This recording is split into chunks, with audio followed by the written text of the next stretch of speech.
we count as gain.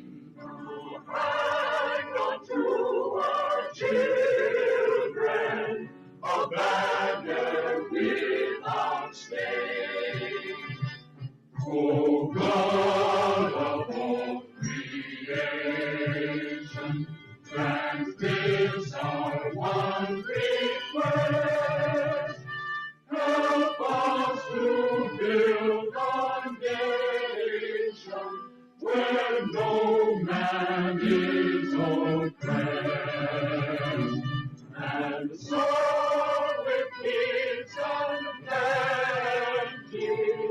Nigeria may be blessed.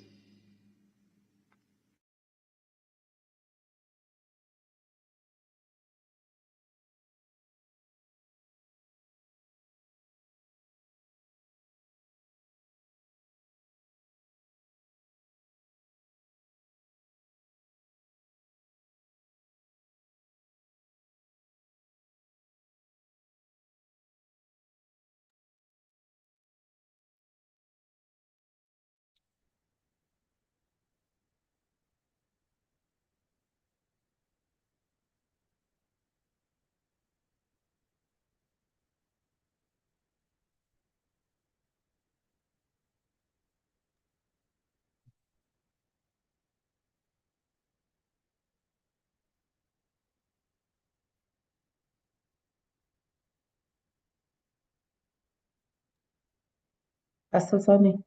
Yeah, good afternoon and good evening, good morning, depending on where you are. You're all welcome to another very interesting episode of one of our series, the Nigerian Leadership Series, under the auspices of the African Leadership Group. And we're excited to have you back with us again for this week's discourse with two very eminent Nigerian diplomats that have garnered a lot of experience, traversed the world, have done a lot. And it's instructive that we are having this conversation today when elections have just happened in the United States of America. And we are basically looking at US-Nigeria Economic Partnership, navigating trade and investment terrain. So I'm sure it's going to be very, very, very interesting. Nigeria and US have had a long history of trade relationships, and we have come a long way.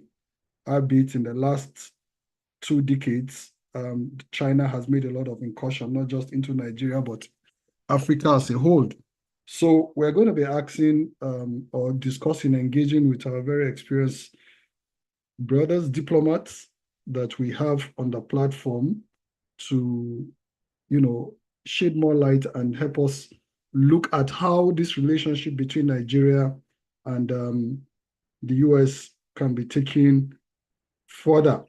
Let me introduce them. We have 2 very special guests, very, very special guests. I know that Ambassador Anthony Ogbe, Chief, is already on the platform. I don't know if Ambassador Joe Keshi is here, but Ambassador Joe Keshi holds a degree in public administration and a master's in international relationship. He has had a very, very long career. He retired as a diplomat in Nigerian Foreign Services after 35 years of serving the country meritoriously. He had different posting all over the world, including the United States of America, where he was between 2009 and 2012.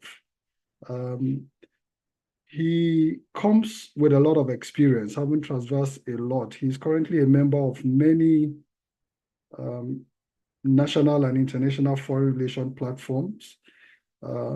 His special interest is in Nigeria and the US relationship. Ambassador Ogbe, you are welcome, sir, to this noble platform. Is Ambassador Ogbe there?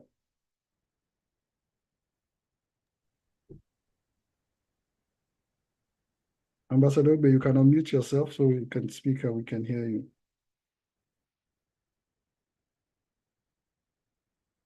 Okay, he's not unmuted. Is Ambassador Keshi on the platform, Jumoke? He's No, unmuted Ambassador now. will join us Ambassador Ogbe shortly. is on. Ambassador Ogbe is unmuted now. Okay, but Ambassador Keshi is not here yet.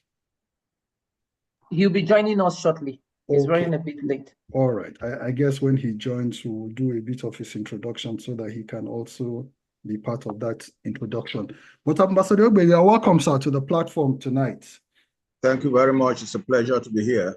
Great. We're happy. Is there anything I missed out of your very surreal CV that you want to add that we don't know or that we may need to know, sir? Well, I thought the introduction you did was of Ambassador Yokeshi. Was Okay. that mine? Though they're quite similar. If that was his. No, that was yours, sir. Oh, okay. Yeah, That- I know it. yeah. I know it was brief. I know it's much longer. That's why I said if there's anything you wanted to add that I didn't capture. Yeah. Yeah. Nothing. Hello, we can hear you. I think he's frozen. Okay. I think he's okay.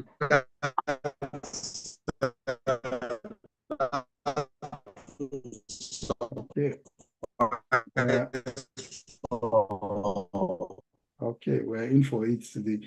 I think his network is giving some problems. And that's because Pastor Lu and I Our didn't pray network before. is usually not very stable here. Okay. Okay. Well, You're in Abuja, sir. yes, I am in Abuja. Okay, that's the seat of power. Okay, that's good. Maybe you can, if you put the video off, maybe we can hear you better. You were going to say something more about your CV that I missed. Hello. Hello, yeah, did you hear me? Yes, I heard you. I said you once again. Yeah, go ahead, sir. Again, it's a great pleasure for me to be here tonight.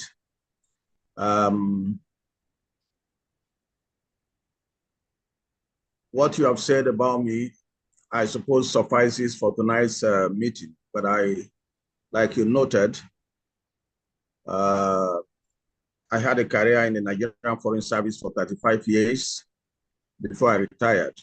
And between 2009 and 2012, I served in our consulate in Atlanta, Georgia. I have served in Asia, I have served in Europe, I have served in Africa. I retired, well, I didn't retire, but my last post was South Africa. That was where I served last up to December 2019. And then I retired from service in 2022, June to be precise. And I'm almost 2.5 years in retirement now. Okay. I currently live in Abuja, having a quiet life in retirement, but I engage on issues of international relations. I belong to quite a number of groups where international relations are discussed. And I am also on the advisory board on a number of a group of government agencies. So that makes me still fairly active in the business of international relations and diplomacy. And it is for that reason that when this opportunity was presented to me, I did not hesitate to come and have interactions with you for me to share my own little experiences and to also learn from those of you who are US based.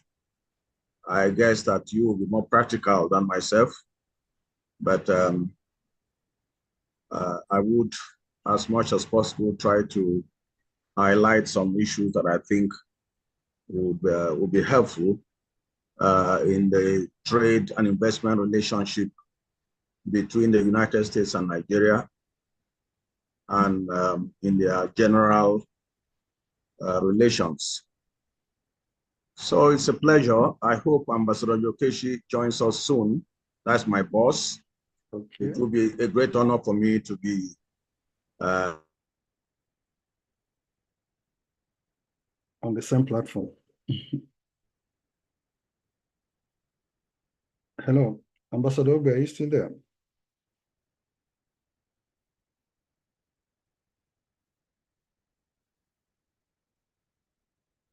Hello? Can you hear me, Ambassador Ogbe? He's still here, but we just lost his audio. We didn't cast out, we didn't bind this spirit of disturbing network today. But I'm sure. Okay. Okay. He dropped out. So maybe while we're waiting for, he's back in here. Ambassador Ogbe is here. Okay. Allow him to unmute. Okay, he can unmute himself. Yeah, he can unmute. am I muted again? Okay, no, we can hear you now. Okay. All right, Ambassador, you are welcome once more. So just a hint about the group. I don't know whether when you got the invitation, you sort of got what our group is all about, the African Leadership Group, and what this series is particularly meant to do. The African Leadership Group is a group that seeks to empower and promote good governance and leadership for the continent of Africa. And this particular forum that we are on is the Nigerian Leadership Series. We do this every week where we bring critical thought leaders in the country in areas that we think they have expertise to speak to and provide solutions to national or international issues. And we have conversations around those things. You give your thoughts. There are people on the platform that could also give their thought and challenge maybe your positions. We discuss issues ranging from, like we're having today, international relations to politics and everything that affects the nation. So we are glad to have you today to discuss on this very critical issue, the Nigerian-US relation. Maybe a good place to start will be the recent election that just took place in America. Most Nigerians followed the campaigns with interest, and many Nigerians, and indeed the country, had their preferences and likes and dislikes for one reason or the other. But the elections have been conducted. The winner is known. And now, what are the implications for a Trump second coming for trade relations, not just for Nigeria, but for the entire continent and indeed the world? Because we heard some of the things he said while he was campaigning. So maybe we'll start from there. What's the implication of the Trump victory for Nigeria-US trade relations and for the general world? Thank you very much. I suppose that you should introduce those of you on that side. I don't even know who is engaging me right now. Okay. Very sorry about that. So like I said, the African Leadership Group is a leadership forum that seeks to promote good governance and leadership in the African continent. This particular series we are on, and the president of the group is Pastor Itwa Ighodalo. He may join us. He is not able to join right now because he's in transit. I'm the first vice president of the group, and my name is Sonny Enebi. I reside here in the Republic of Ireland, and the second vice president that may be engaging you also is Jumoke Akin-Taylor. She is the second vice president. She resides in the United States of America. We have members drawn across the globe, and we have Pastor Olu Victor, who is the executive secretary, He's also on the platform and he also may be engaging you. So these are the people on the platform that may have some engagement. We also have a Q&A session where members of the group, and this is open to the public, so anybody can be on the platform. They may have a question for you or they may have a contribution to the subject as the case may be. I hope that suffices for now. Okay, thank you very much. I didn't get proper briefing about the structure of this meeting. Okay. I thought I was going to make a presentation as a speaker. Okay. My preparation was in the format of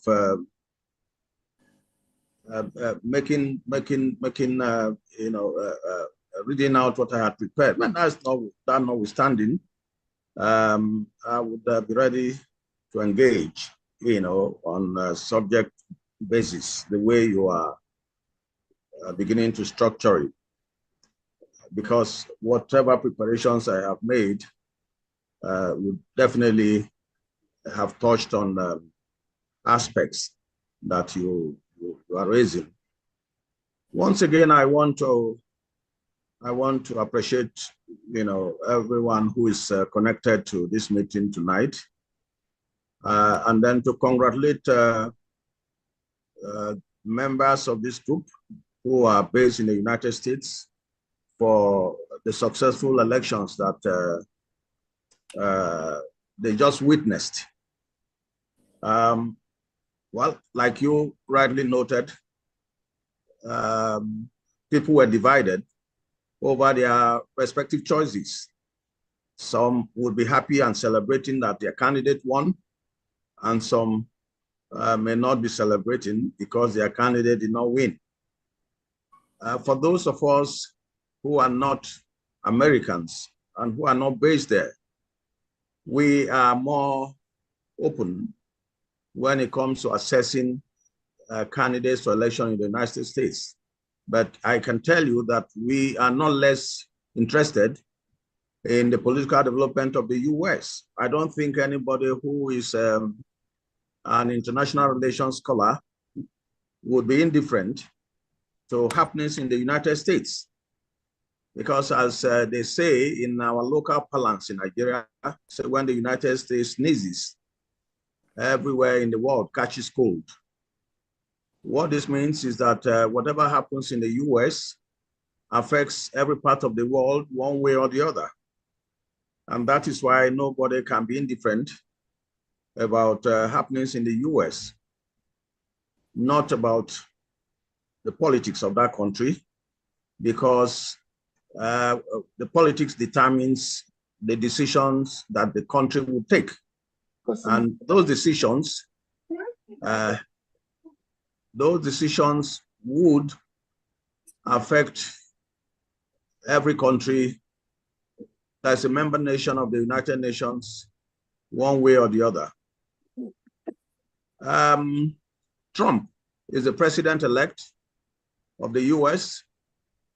He is coming in for the second time. And for that reason, there's some fair knowledge about who he is and what to expect about him. But before I begin to speak of what to expect from Trump, I should talk generally about the character of the United States. That's what makes the US different from many other countries around the world. Americans think America first before they think about political parties and personal or sectional interests. For that reason, we should expect that the foreign policies of the United States are going to remain America-centric. By this, I mean that it is going to be the interest of the United States first, regardless of who the president is, whether it's a Republican president or a Democratic president, whether it's President Trump or anyone. It is about the interest of America first. And Trump is not going to go differently from this fundamental principle of American leadership. So we should expect that the interactions that the United States will be having with the rest of the world will be based primarily on serving the interests of the United States. Now I'm coming to President Trump. As the president or as the would-be president of the United States, you should expect emphasis, more emphasis on the protection of the interests of the United States, because that is what he has premised his campaigns upon, both during his first term as president and in the campaigns prior to his election. It is about putting America first, making America great again, MAGA. So we should be expecting that whatever interest that America will be expressing across the world, they are going to be more focused about the immediate benefits of those relationships to the United States. Anything outside of those, we should expect that they will not fly with President Trump. And that is going to be more relevant in the areas of trade and economic relations. Mind you, Trump is a businessman. His approach to relationships are usually transactional. It is about what can I get? Or what can I bring from this relationship to better the lot of America? The area we should be focusing upon is to what extent he will be prepared to extend America's resources to promote economic relationship with other countries that will be mutually beneficial to the parties involved. As we witnessed during the first time of Trump's administration, he practically closed American businesses operating abroad.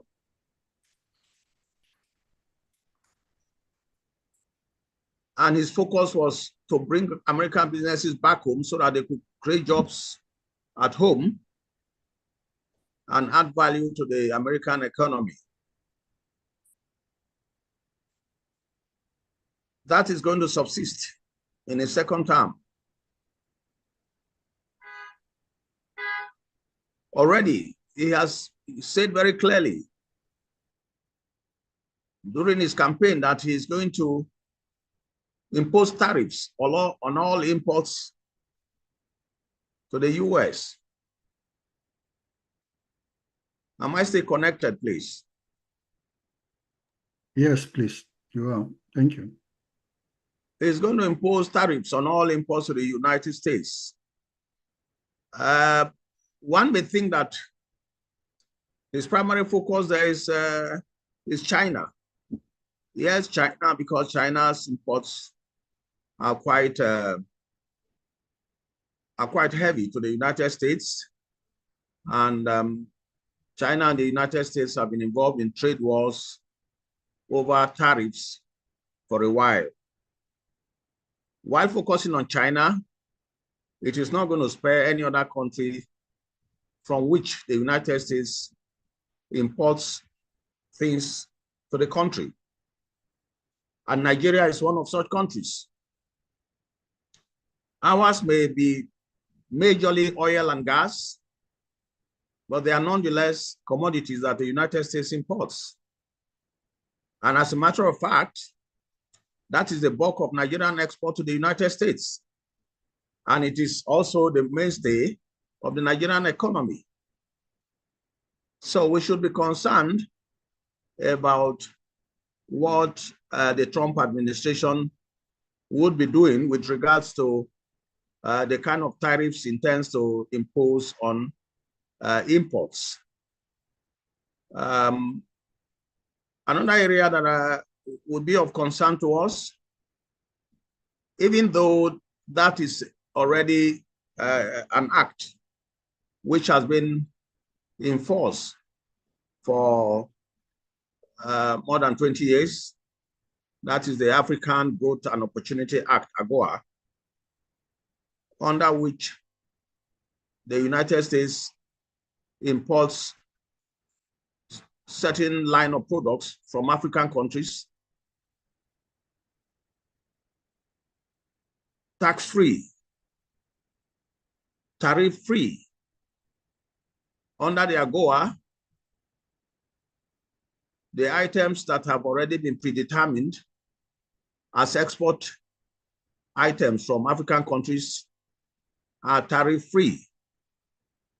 But we do not know whether that policy will subsist under the incoming Trump administration. The United States has tried to promote African exports to the US through AGOA. And only recently in October, a workshop was held here in Abuja where Nigerian entrepreneurs were taken through processes by which they can meet the market standards of the US to enable them maximize the gains of AGOA. But it is not now known whether Trump would continue with AGOA or not, even though he did during his first coming. With the emphasis on tariffs now, nobody is sure. But it is an area that Nigerians should be concerned about in the analysis of his trade and economic relations with the US, especially under the incoming government of President Donald Trump.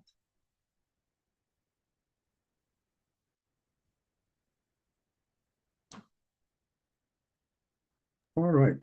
Thank you very much, sir, for that brief introduction. It's instructive that we started from there, and it's very instructive what a second Trump coming will mean for the rest of the world, because just listening to the various medias, there have been various commentaries and speculations on what Trump would likely do. But at the beginning, you did say, and we have a place for that. You have a prepared lecture or note. It will be noteworthy. I mean, it will be worth our while to benefit from your experience. Even if you are not going to read it verbatim, maybe you can touch on what you have prepared so that it can probably form the basis for deeper conversation. If you have like 15 minutes, 10 to 15 minutes to do that before we dive into engaging you on some of the questions that we may have on trade relations. That's very good. Thank you, sir. Okay. Well, that being the case, I'll begin the presentation from an introductory platform. But I'm not going to bore you with any lengthy introduction about the background or history of Nigeria and United States relations, but it is important nonetheless that we give a little background so that we can premise whatever discussions we are going to have on the benefit of where we are coming from. Nigeria and the United States have had bourgeoisie economic relations since establishment of diplomatic relations shortly after Nigeria's independence from Britain in 1960. This subsisted through the period from 1966 to 1999. during Nigeria's experience with series of military coups and military regimes. The relationship also subsisted during the 30-month-long Nigerian Civil War between 1968 and 1970, and the short-lived Second Republic between 1979 and 1983. And since the seemingly stable democratic governance from 1999 to date, the two countries have tried to deepen their relationship. Relations between the two countries have witnessed multidimensional growth following the stability of Nigeria's democratic governance, spanning diplomatic, economic, political, and military cooperation.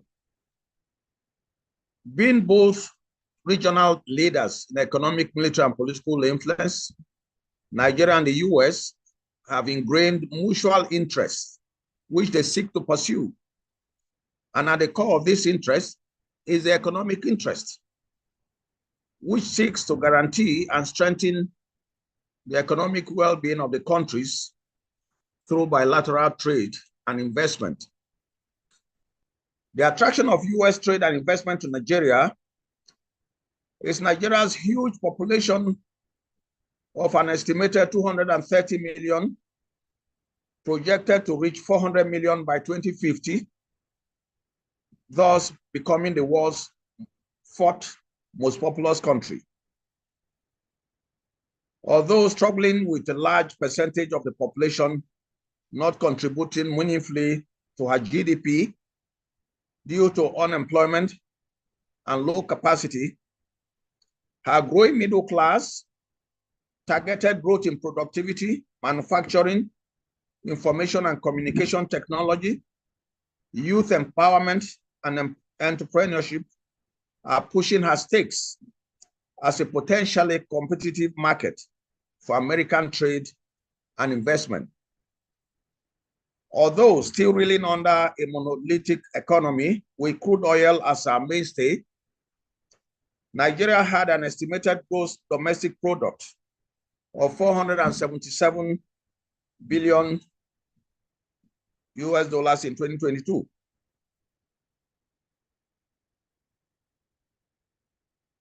Oil remains its major trade and export item, and her efforts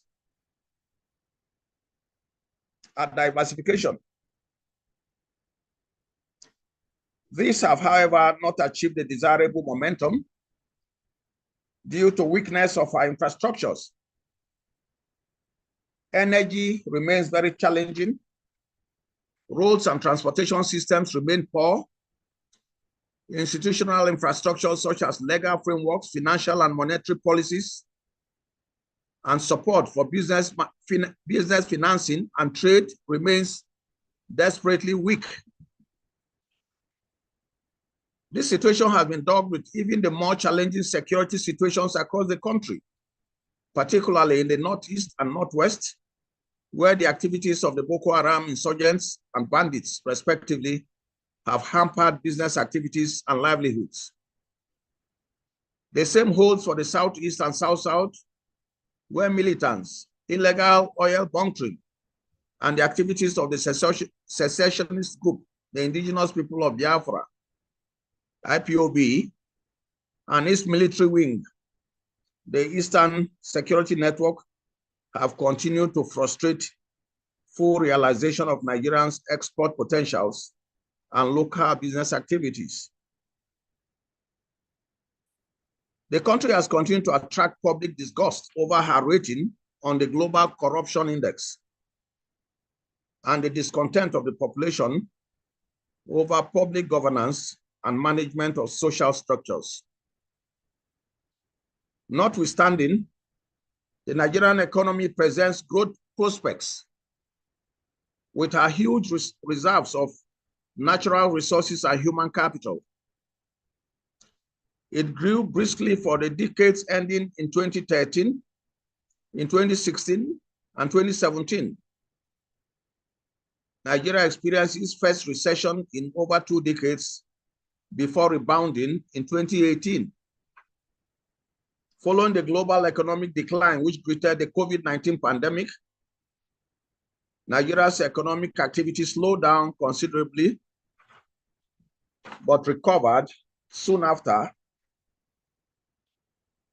to the pre-pandemic performance level. The World Bank projects that the economy will grow by an average of 2.9% between 2023 and 2025. The United States is the largest foreign investor in Nigeria, with US foreign direct investment largely focused on the petroleum, mining, and wholesale trade sectors. In 2022, the two-way trade between the United States and Nigeria totaled over $10.6 billion. The United States foreign direct investment in Nigeria stood at $5.6 billion in 2022. Nigeria is the second largest trade export destination in sub-Saharan Africa. US exports to Nigeria include vehicles, wheat, machinery, fuels, and plastics. Nigerian exports to the US include crude oil, cocoa, cashew nuts, and animal feed. Multiple US-based firms and entertainment companies are active in Nigeria, and Nigeria's creative industries have sufficient export potentials. Nigeria is eligible for preferential trade benefits under the African Growth and Opportunity Act, AGOA.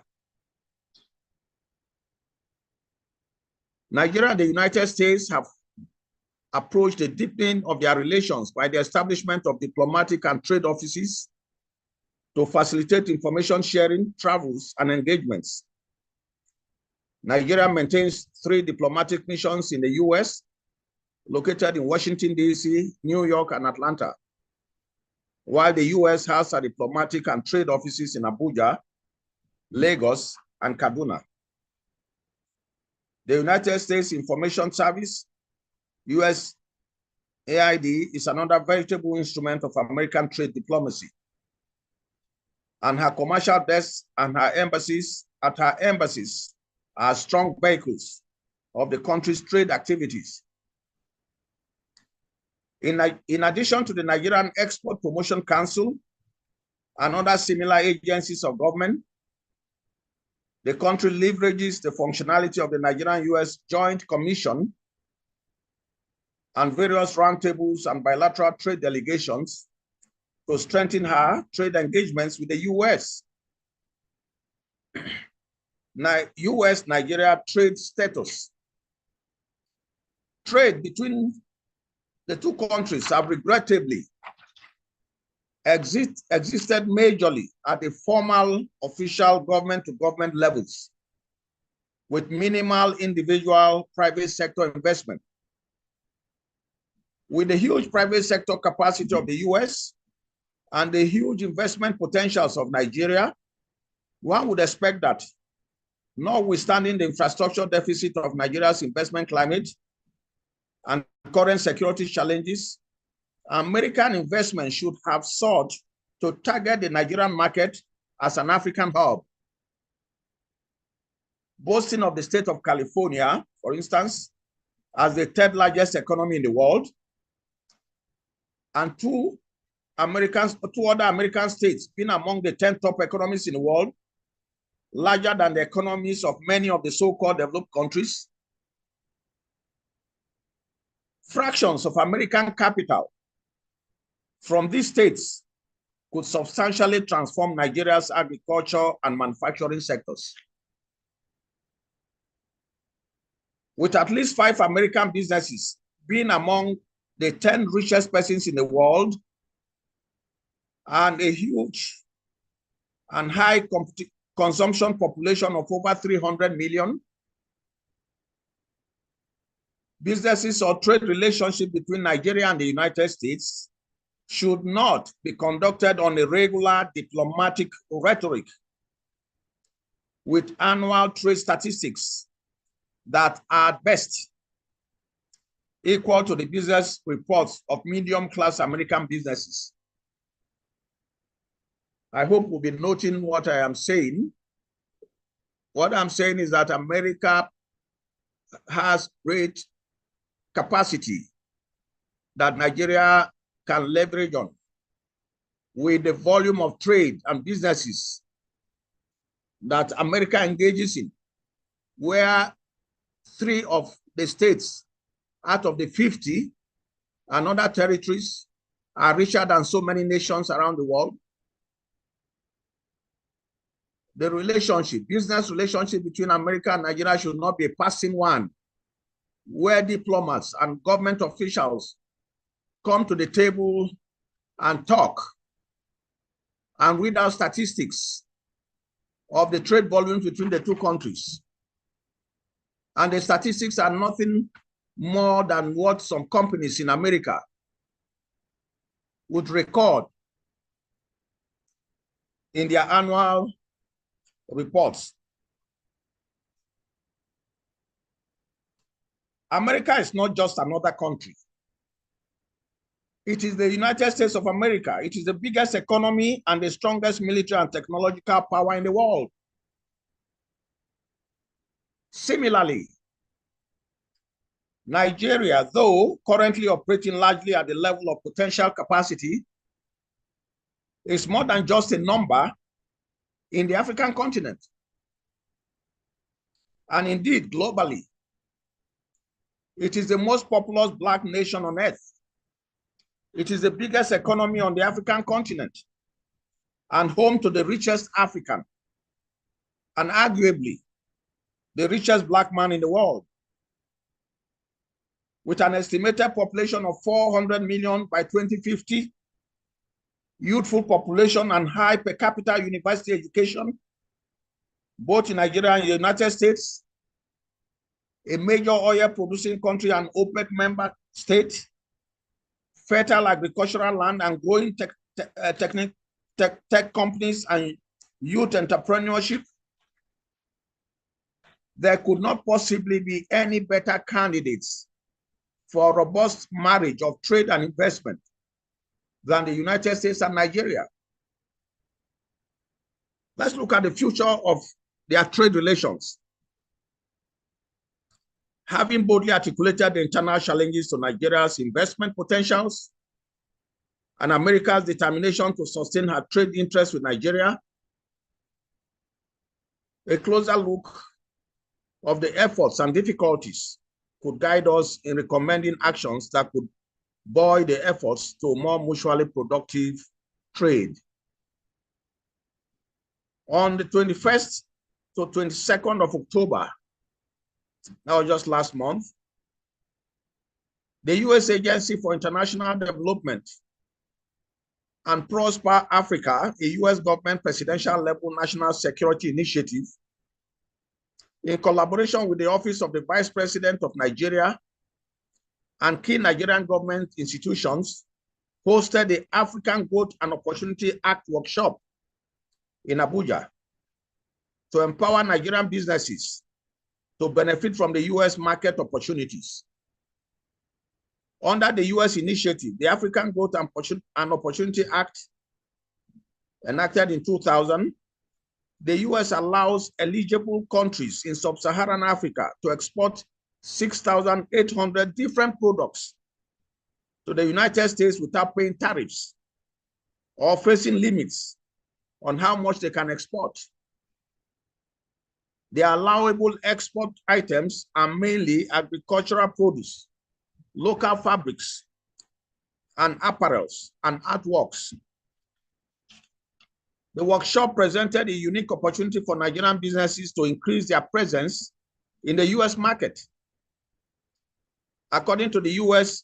USAID Mission Director Melissa Jones, over 200 participants learned about the requirements for benefiting from AGOA, strategies for export growth, and practical guidance on improving the quality and competitiveness of Nigerian exports. They also received practical guidance on navigating the U.S. market, enabling trade capacity, and the benefits of strengthening trade relations between Nigeria and the US. Jones noted that AGOA targeted a diversification of Nigeria's export base away from crude oil and shields its economy from market volatility. The workshop was response to a request by the Nigerian government during the Binational Commission in April 2024 to train Nigerian businesses on how to effectively utilize the benefits of AGOA. Prosper Africa, another American initiative, coordinates 17 US government agencies to increase trade and investment between the United States and the African continent, including supporting strategic efforts to increase AGOA utilization.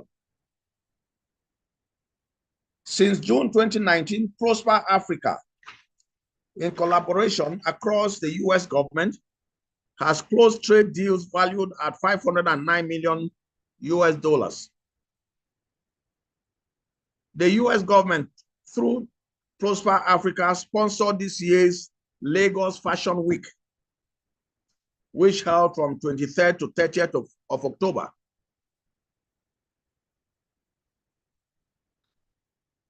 That is the level that the US government is promoting trade relations with Nigeria. As I go further, I am going to highlight the weaknesses of the Nigerian side in trying to leverage the efforts that the United States government and businesses are making, and the weaknesses of the Nigerian to respond to those initiatives. The US and Nigeria currently have a balanced trade. Sorry to interject, sir. Apologies. I think you wanted to be notified when Ambassador Keshi entered the room, and so he's here. So okay. I don't know if you want to take maybe 1 minute to round up, and then maybe we can talk about your recommendation and those challenges after we hear him. Are you okay with that, sir? Yes. Is he going to speak first? Because he should have done that first, though. So what exactly do you want me to do now? If you could just hold on 1 minute so that we can introduce him. Also, our principal has entered the room, so I think he would also like to welcome you. And then they will come back to you with the recommendation. That way, Ambassador Keshi and Mr. Oluwukere also has some input, and then we'll get back to you, if that's okay with you, sir. That's fine. Okay, wonderful. Thank you very much. Mr. President, you're here. I think I don't know if you're in. He's in. Pastor Lu, I saw him. And then Ambassador Keshi is here. Okay. Over to you, sir. And then we'll call on Ambassador Keshi.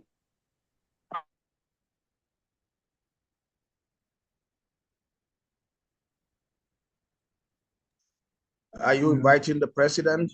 No, Yes. the president of our organization. I think, yeah, he's our president here. I know. I'm referring to him. Think, yeah, but yeah. I don't see him anymore. Yeah, I think he may have dropped off. Ambassador Keshi, under what name are you so that we can promote you to co-host and have you speak, sir? Okay. Let me try to figure that out. While we're doing that, I also want to use this opportunity to introduce Mr. Titus Oluwukere, who is the one that actually helped put this together with the two ambassadors. We also have another ambassador here. So we have a room full of ambassadors today, which is really good. Titus is the Executive Director and CEO of US and Nigerian Business Council, and also my brother from Atlanta. So thank you so much, sir, for joining, for collaborating with us to present this. I think it's a very key issue, especially now with the new administration. And as we continue to discuss nation building, economy is a critical component of building the nation. And we know that the diaspora remits $20-something billion every year. But in addition to that, it's not just about the money, it's also about information exchange. It's also reversing the brain drain, what we've been able to accomplish in our host or our adopted countries. How can we also leverage that to help build the nation? So I'll ask you to please introduce the other ambassadors on the line and call up Ambassador Keshi. Thank you.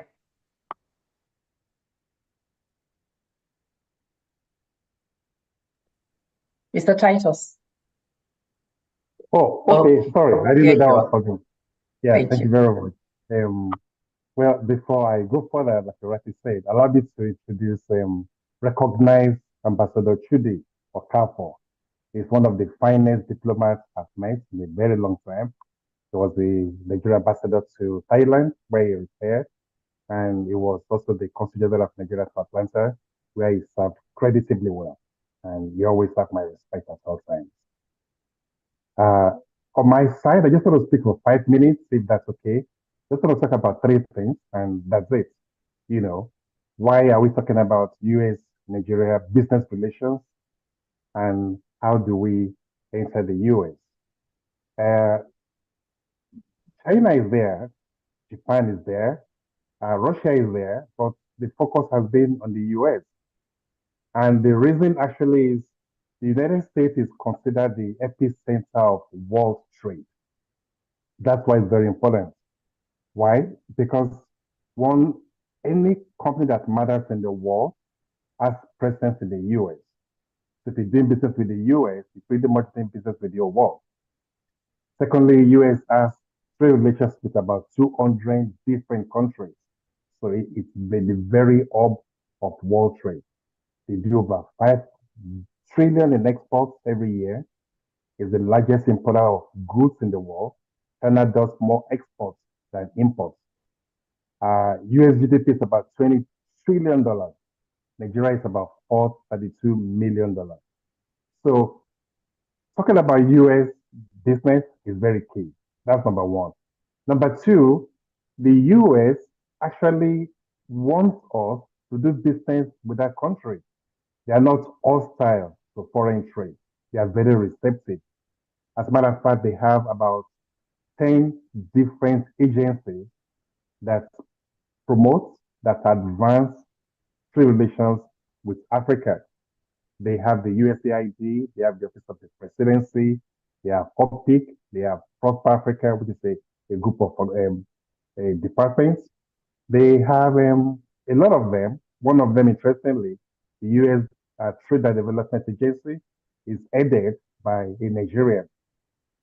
The US has grants to do business with the country.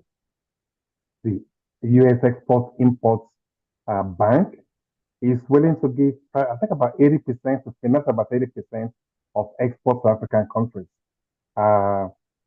They have the AGOA, which has been mentioned before, which Nigeria is not using before, but is there to assist with exports of products, agri products, textiles, even some finished products to the US with 0 tariff, which makes the product we sell to the US more competitive. So they're encouraging us to come. They want us to come. Now the question is, how do we enter the US market? This is what is defined as market access. You know, a lot of things that we do in Nigeria we take for granted. You can do it in the US. The USA is a country of policy, rules and regulations that are religiously enforced. There are certification processes for most products that go to the US market. There are certain goods and certain goods you're not allowed to bring to the US market. Things like certain snails and meat products are not allowed in the US. Well, finally, the best way I think to enter the US market and maintain business with the US is to determine how do you want to engage. You want to have an agency there, you want to be a distributor to US products, you want to partner with a US company, you want to have a joint venture with a US company, or do you have your own products? Then trade missions and programs like this enable us to have interaction with business in the US. We need to understand the US market. We need to network effectively. We need to follow the rules. And just to make it brief, so I don't go over the time, we have great potential for doing business with the US. You can't go wrong with it if you do it right.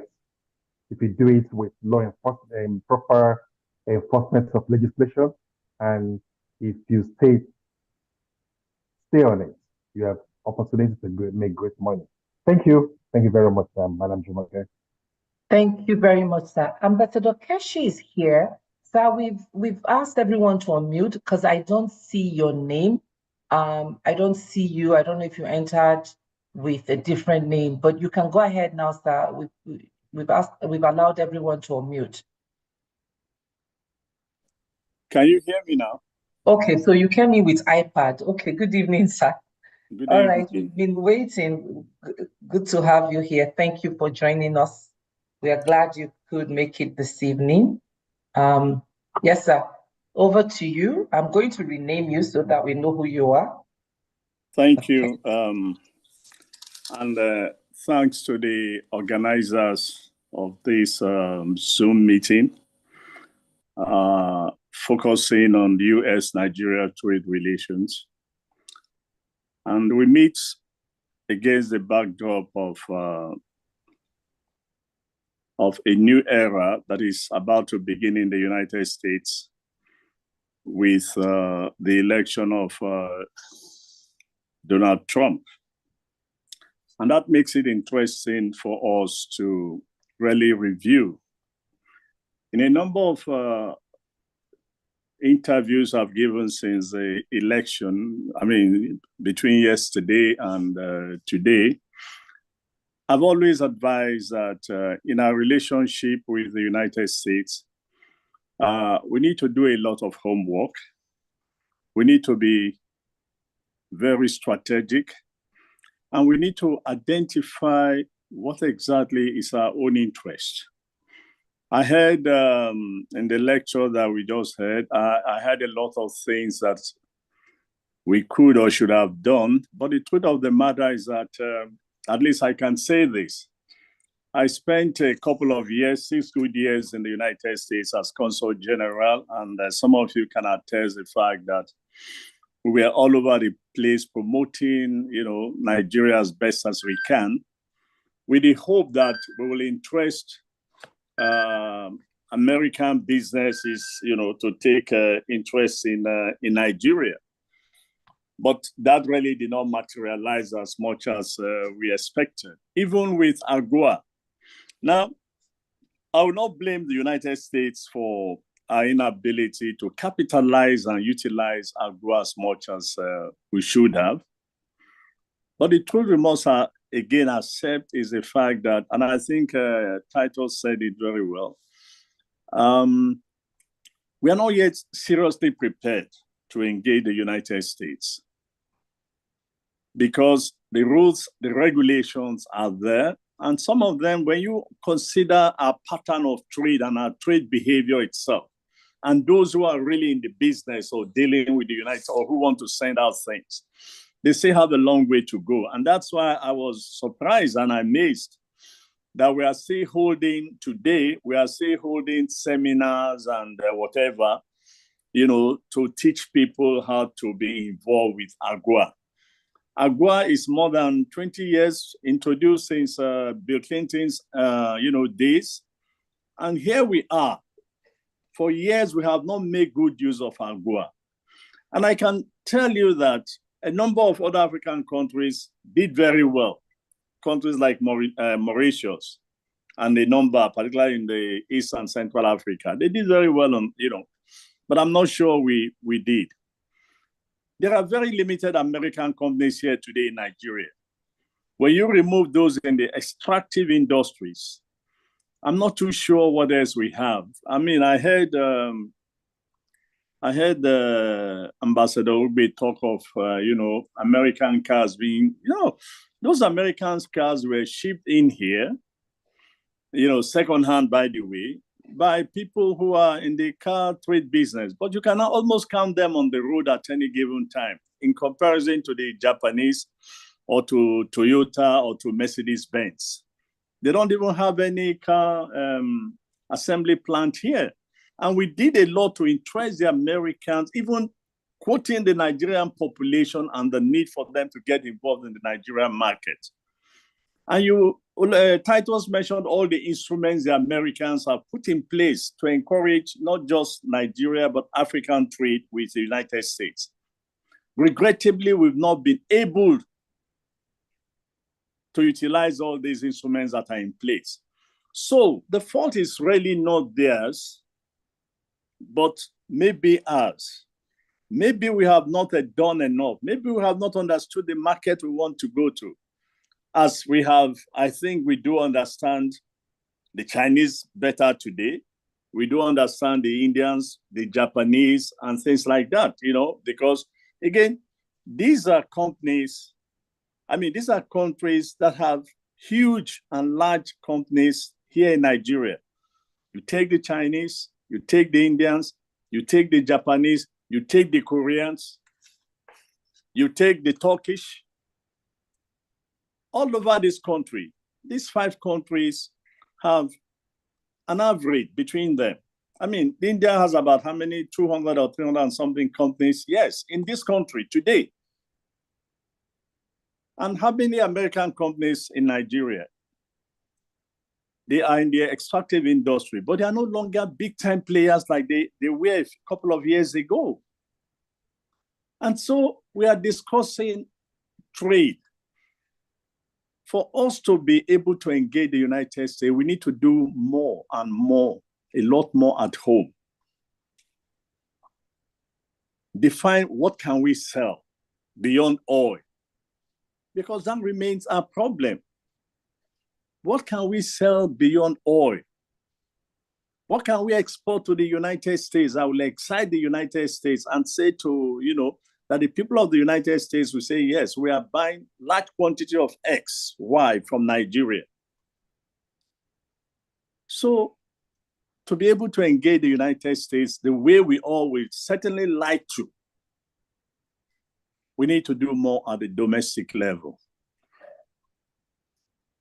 And our inability to utilize, and this is also the fault, I used to tell diasporans, if some of you who are from the diaspora remember this, the United States has put all these instruments.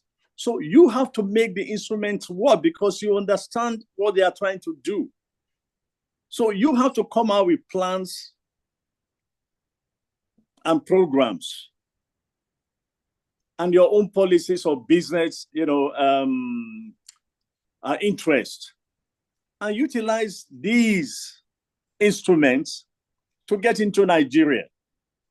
One of the things I used to tell the diasporans in those days was that, look, the best way to get the Americans to enter Nigeria is to hold them and bring them to Nigeria. In other words, the diasporans have a responsibility, identify companies that will work or that would like to go to Nigeria and virtually bring them, hold them by the hand and bring them and introduce them into the Nigerian market and help them to understand the market itself. Not because if they come on their own, sometimes the people they meet frustrate them. I can give all kinds of stories of what happened, when I was in Atlanta and some of the delegations we sent home here, their frustrations when they came back and the stories they told us.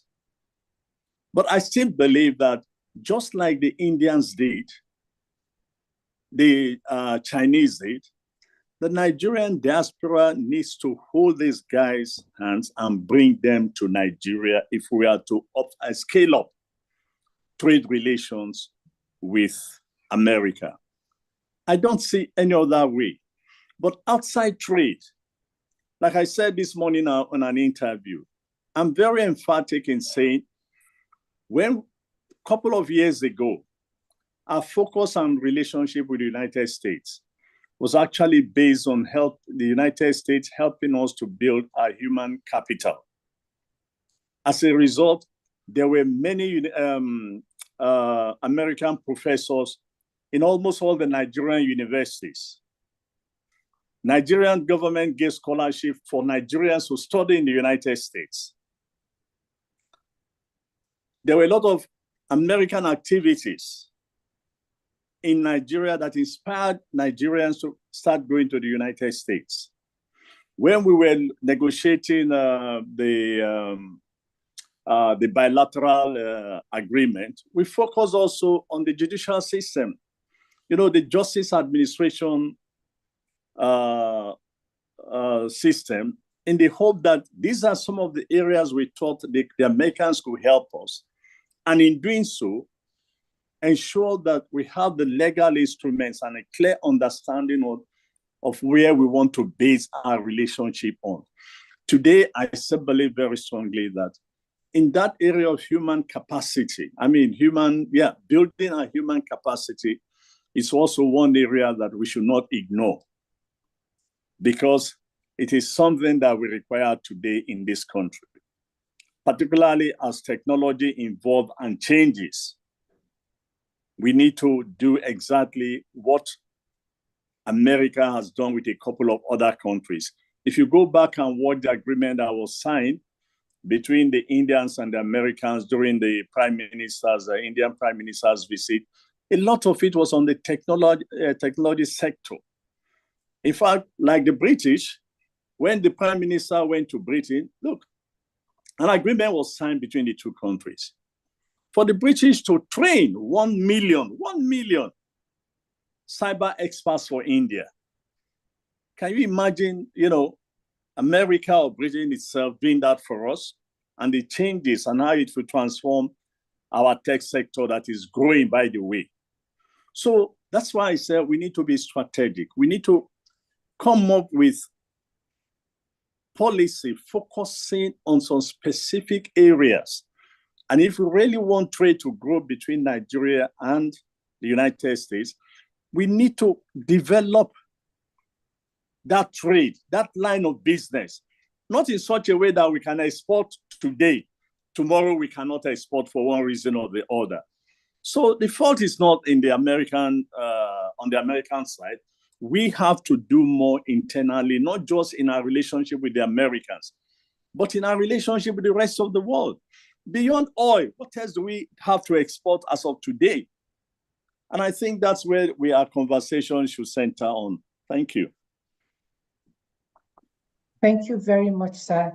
We're going to open it up shortly for questions, but I wanted to also, you spoke about what we need to do in terms of the home front, how we need to prepare for these engagements. And I remember, I believe it was 2008.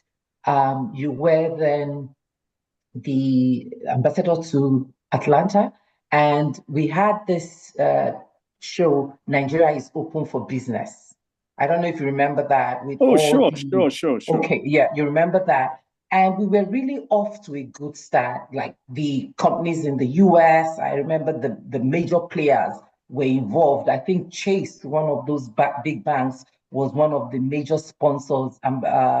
Then President Obasanjo was here, and we were very excited about this new opportunity. And then you also championed NNVS, which was that information exchange, not just Nigerians in the US, but Nigerians across the world, about reversing the brain drain and, contributing their own quota, not only to the federal government, but to their states of origin and even their local governments. So what happened with those initiatives? Because we were off to a very good start and things were looking up. And I think we enjoyed the benefits of some of those relationships at that time.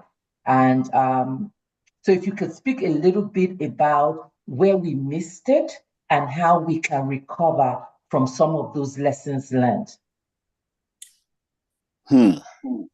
Jumoke, many of us keep on, you just ask a question. Sometimes we all sit down. Let me go back to the 60s. At the time we got our independence, Nigerian economy was doing better than the Chinese economy. Our GDP was higher than the GDP of China. And you can actually go through some publications of those days, like Time Magazine and things like that. The hype they created about this African giant, the expectation of the world of Nigeria itself. And then compare that to where we are today. And the same question will be asked, what happened? Where did we miss it? That would take a whole day's discussion, an argument as to where, the truth of the matter is that, number one, you can actually talk of policy inconsistency. The inability to continue to, push one policy to its logical conclusion, changes of personnel and things like that, I sometimes refer to what you read in the Bible, and I know Pastor Ighodalo is on this forum too, so I'll be very careful what I say on this issue. For Jesus to send out his disciple, he deepened their knowledge of him as a savior. And so when they went out, they were very confident of what they were doing and in spreading the gospel. There was no diversion. Nobody veered off to preach something differently. So you could see that in Nigeria, we start very well. Somewhere along the line, something goes wrong and everything simply goes wrong. And that is where we are today. Every new government comes up with a renewed hope agenda to ensure that we get back. Even if we get back, the rest assured that another one will come, we again slide down. So what happened with the Diaspora Project is that I guess a new regime came on board that do not really understand or believe, or we're not ready to. And then in the case of trying to legitimize this through the legal process of creating the Diaspora Commission and things, the focus also was lost, whether people like to believe it or not. It was when we started, remember, I was very emphatic on this, that our focus was on Nigerians who could, Nigerians with the ability or capacity to contribute to Nigerians' development. Our focus was not on consular diaspora, which is, of course, where we have continued to, pay greater attention. So for me, we need to return back to that period. Number two, leadership matters. You know how many times President Obasanjo visited the United States during his tenure?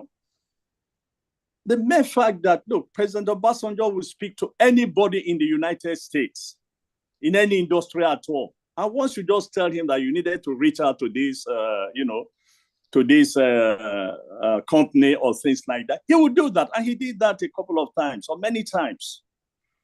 So consequently, after that, I'm not sure successive Nigerian leaders have taken that initiative to say, look, they are going to be as active as President Obasanjo, was during his tenure. That enabled the United States to actually respect Nigeria and ensure that when it comes to African issues, their first port of call is to discuss with Nigeria and gain some insight into how they will respond to issues concerning Africa. So a lot of things have gone wrong, but I'm not saying that we cannot recreate, that, but I will end by saying what I said this morning. I said, look, in dealing with the United States, first, we need to define our own interests. Secondly, we need to build up that interest, and we need to be strategic in advancing our interests. And once we can do those three things, I'm sure that over time, we'll be able to engage the United States, not as equals, not as strategic partners, as I hear people say, but in terms of trade, we'll probably be doing better than we are doing today. Because when you compare what we are doing, what the Indians, the Chinese, the Japanese, the Koreans, the Turkish are doing today, Nigerians are beginning to go to Vietnam. Can you believe that? Our trade with Vietnam is increasing, not to talk of Thailand. And Jude can tell you the amount of rice before that used to come to Nigeria from Thailand. So these are some of the things that that I think we can begin to think seriously about.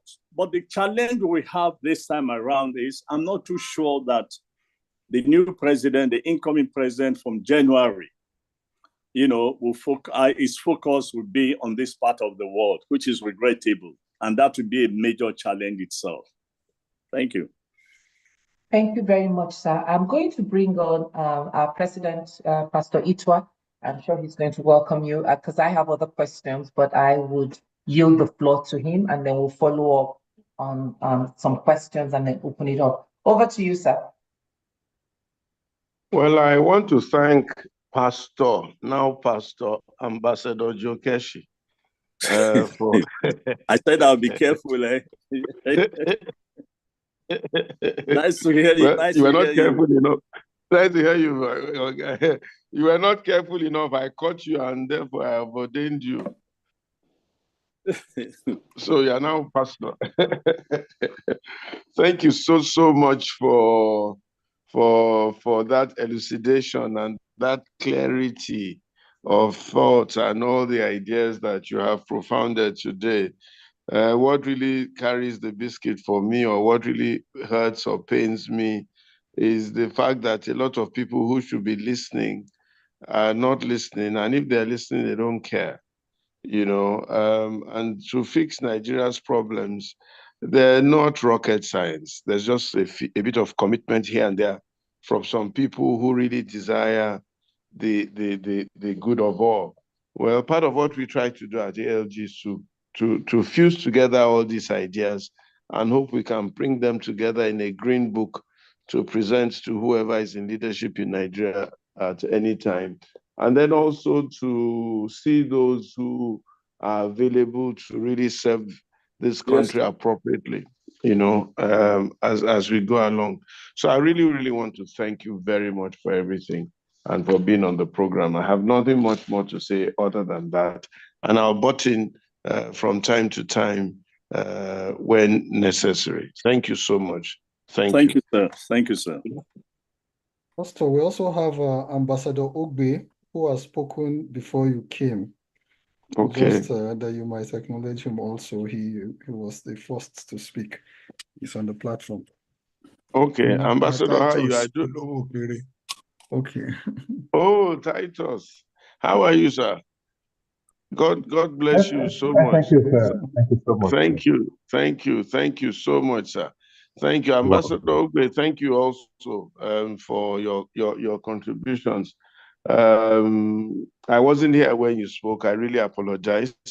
I was actually not going to say it, but I was on a flight to Benin, where I've come to hug my brother and to just make sure he's okay.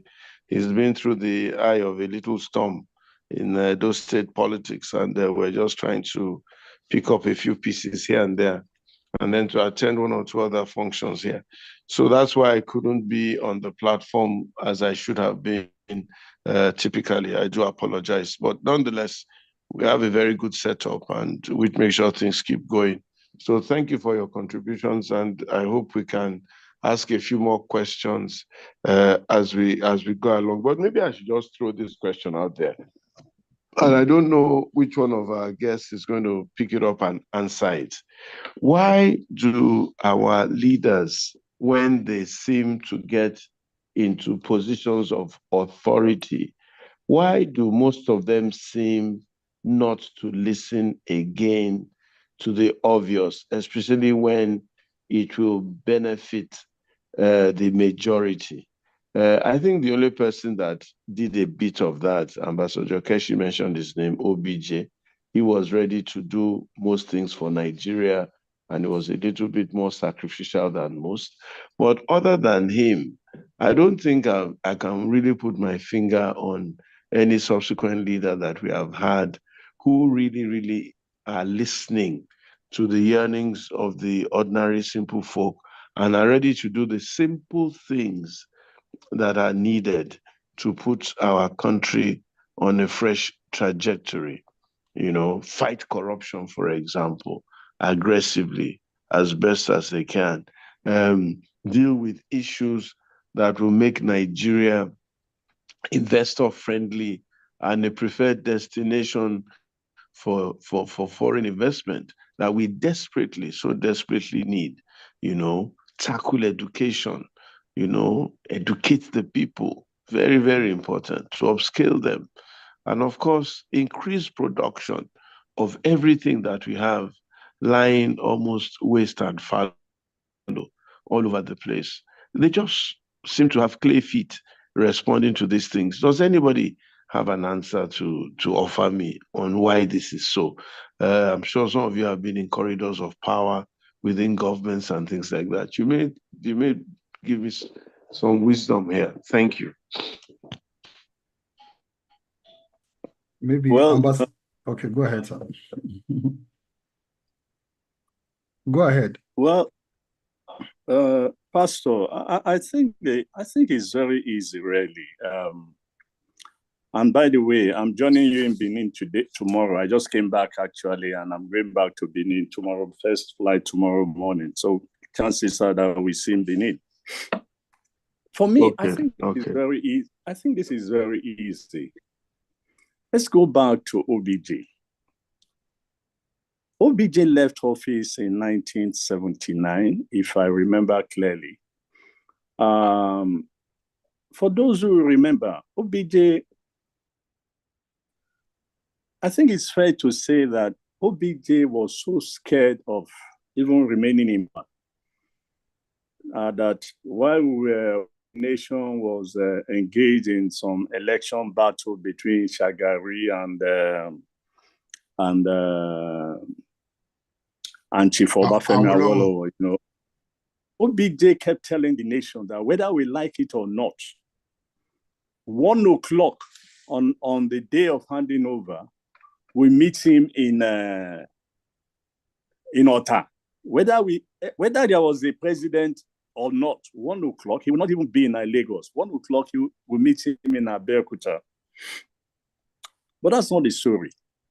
For the next 20 years of his life, OBJ established a forum that he used in discussing and pursuing developmental issues around the world.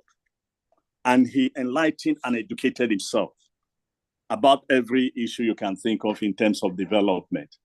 Bringing scholars, bringing intellectuals, bringing civil society together consistently for 20 years. Apart from his farming and business, this was his major preoccupation.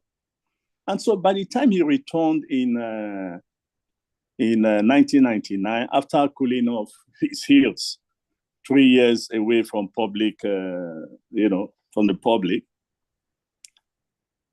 there was no issue that was new to him. And he could easily react to any, whether global or domestic. In fact, if you listen to some of his interview, presidential speak or the president speak, I can't remember that interview that the presidents do. Some of the questions, like somebody will ask him about a road in Madugri or somewhere in the east. And his first classical answer, he will call the person's name and say, look, what you do not know is that I built that road. So he knew a lot of what they did under the military.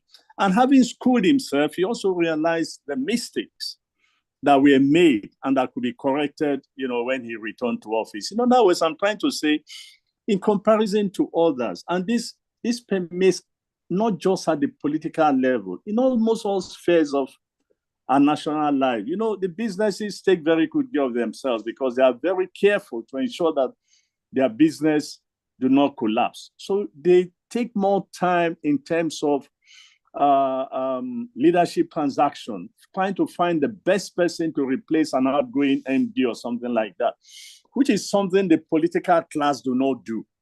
Somebody goes and brings a godson that is, with all due respect, completely empty. And so the first thing our leaders do, particularly at the local level, at the governorship level, look at the local governments. They were all handpicked. So you don't expect much from them by the governors. Look at some of the governors. So how would somebody that has prepared himself, properly elected, deviate from what he has promised that he would do for the people? No. But because they were not prepared, and then they come to office with so much money in some instances, they just go off. You go to some states, you see what some governors started. The new governors don't even touch it. They start their own program. In some universities, there was a time there were 28 uncompleted projects in University of Benin. Every vice chancellor comes and starts something. If you could not complete it, he leaves it. Another one comes and starts another one. So it tells you we have turned this nation into a transactional nation. And that's the focus of the Nigerian leaders, whether we want to admit it or not. So we have to pay closer attention to the recruitment process and the people we bring to office.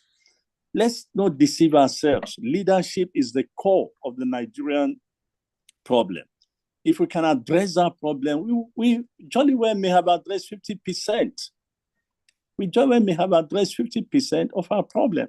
I mean, you go around 64 years after independence, we are still saying the same thing. There is no efficient transport system anywhere in this country. I was talking to some people the other day, and I said, look, if Buhari had not stopped the Lagos train development process, today, every part of Lagos would have had rails running around Lagos. So that thing took us, the stoppage of the trains that Jakonde was going to put in place, took us back more than 30 years. In other states, nobody's even talking of train development. And then you say to the federal government, you alone cannot build all Nigerian roads. Find this thing out to the private sector. Grant them some relief. Put a toll. They will recover their money. Everybody's saying the Minister of Works and their minister says no. It's federal government road. Nobody should touch it. Please, you need to go and travel to in some roads in Nigeria. There are practically no good roads. And the people are suffering. So it's a question of, I don't know whether to say, it's not a question of educating our leaders. It's a question of most of our leaders do not even have a clear understanding of how to reorder a society. And nothing shows that, look, if you guys doubt me, everybody listening to me, very soon, the governors and everybody will celebrate their anniversary. And they will go on to the newspapers to show us what they've done. Please take a close look at what they put out there as their achievement. I'm always very interested, in looking at this annually when they do their anniversary, particularly with reference to agriculture. What have they done in agriculture? They show you, first of all, they show you pictures of roads, 1 or 2 roads they have built. They show you a couple of cars they've donated to the police. They show you 1 or 2 schools they have not built, but they have refurbished.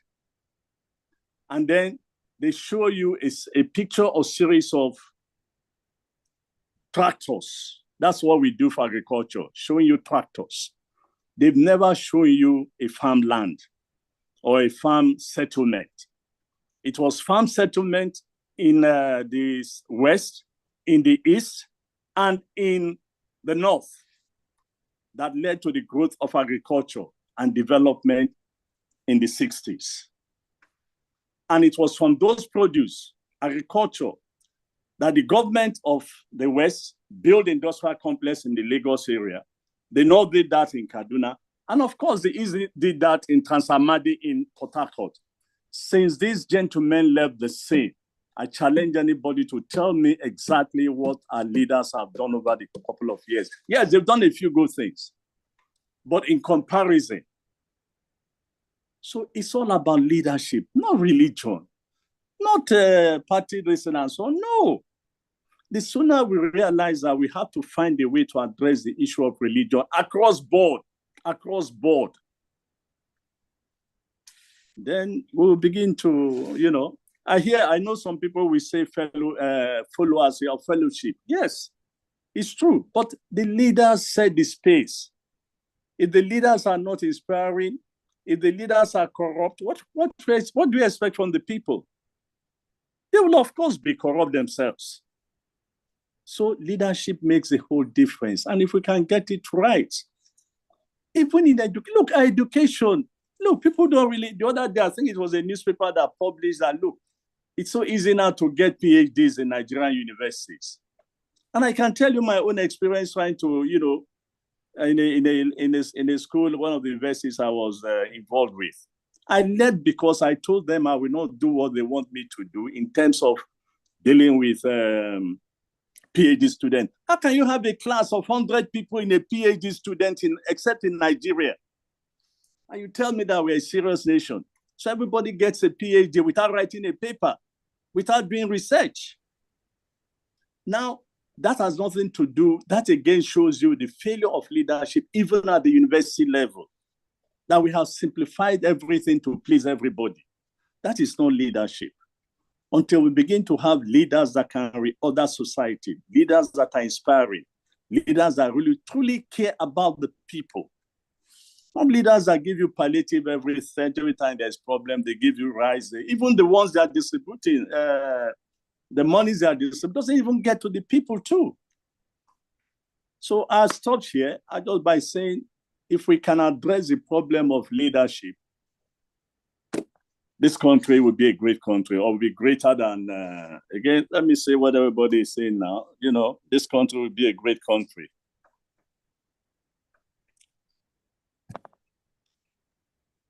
Thank you. Thank you very much, Ambassador Joe Keshi.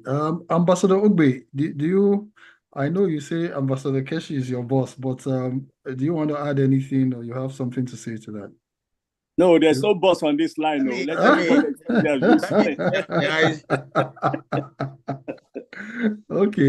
it's all right. Maybe we'll just hear from you, Ambassador Ogbe. Well, honestly, I have been lost for a while. Yes, in the past, sorry about 15, that. 20 minutes, it's not been about the subject matter anymore. It's my first time on this platform. Yes. So I'm not very well informed about the structure of this meeting. Okay. I do not even know at what point, you know, I was actually shut off. I'm no longer participating, and I'm supposed to be the presenter. I'm sorry to say, because I never concluded anything. I never made any recommendations. I didn't say anything. Discussions have ensued in the last half an hour. Notwithstanding, I want to acknowledge once again the presence of my boss, Ambassador Joe Keshi, and then Ambassador Uche Okafor, who was introduced some time ago. I hope he's still on. Okafor. Oh, Jude. I hope he's still with us. He was introduced some time ago as being present with us. I'm not sure. Jumoke, if we can identify him and he's still here. Ambassador Okafor is here. Okay, yeah. we would allow him to say a word. I think. Okay, I want to appreciate you know, the presence of these two great diplomats who are my bosses. Both of them incidentally served as Consul General at the Nigerian Consulate in Atlanta, where I had the privilege of working under Ambassador Okafor. The discussions have been quite interesting, but I wish I had proper briefing on what I was supposed to do. The impression I was given was that I was to make a presentation of about half an hour, and thereafter discussions and questions and answers would ensue. And I was still somewhere between 10 and 15 minutes when in the course of introducing Ambassador Joe Keshi, I was practically shut out, but now it's not anything. I think they, as has been the case with most conversations on serious issues, we were actually veering off again into the lamentations of Nigeria, forgetting that we have a subject matter that we are here to discuss tonight, and that is about trade and investment relations between the US and Nigeria. Ambassador Keshi talked very pointedly at some of the issues that I had noted in my presentation, even though I didn't get there before things switched. When he was talking, I actually was wondering if he had peeped into some of the issues that I had noted to talk about. And it gladdened my heart that, you know, it shows that he is quite a very deep person with regards to issues of Nigeria and particularly relations with the United States. We were talking about AGOA. We're talking about the initiatives of the United States to promote trade between Nigeria and that country. And I was going to observe that these initiatives, AGOA, Prosper Africa, Power Africa, you know, and several others, they are all exclusively the initiatives of the US. I know that we do not have the same capacity as the United States, but we are discussing bilateral trade relations. And I think that Nigeria should consider, through the relevant agencies that are involved with trade promotion, be able to initiate certain initiatives that can be proposed to the Americans and discussed at diplomatic levels, maybe at the level of the Nigerian-US Binational Commission, on how we can leverage, you know, our oil export to be able to gain some mileages in the kind of exports we want to promote to the US. We cannot run away from it. The United States market is very large, and the US too cannot run away from Nigeria because the Nigerian market is large. We are leaders in our various regions and in the world, as a matter of fact.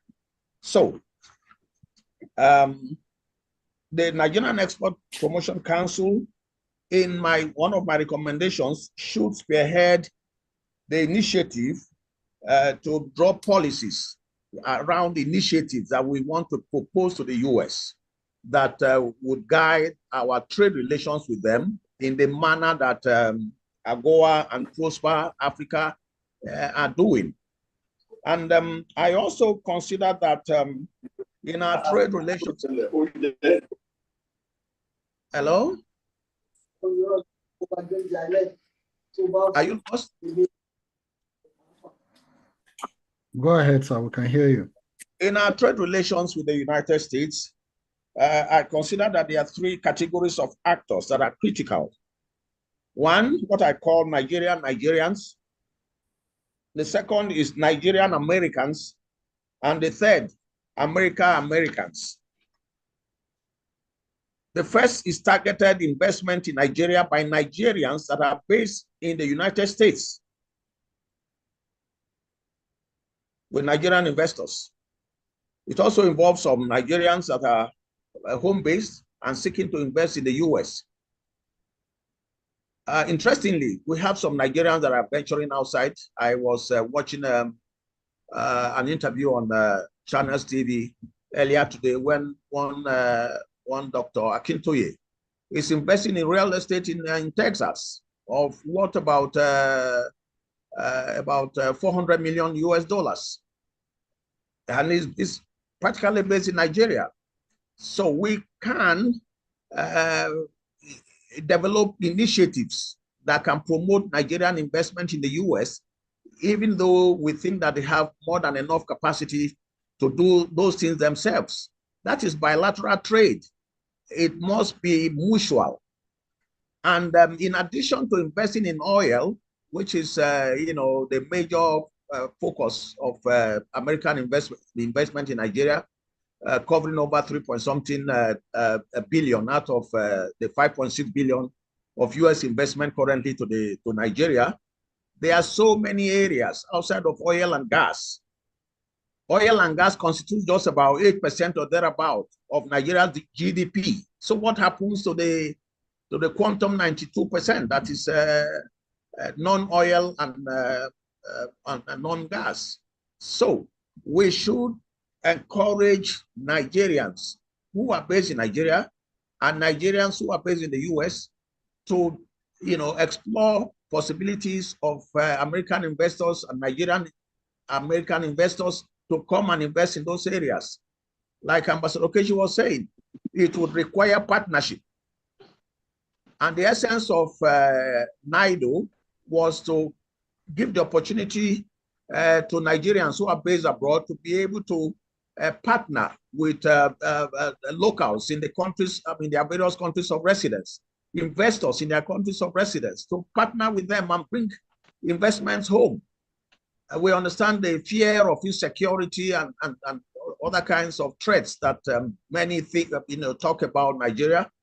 But with Nigerian partners, I think they should be more confident in coming to invest in Nigeria. And that is what we expect, Nigerians in the diaspora to do. There are loan cases, individual cases where some of them come to invest, but they can't achieve much as they would have if they were to pool resources together.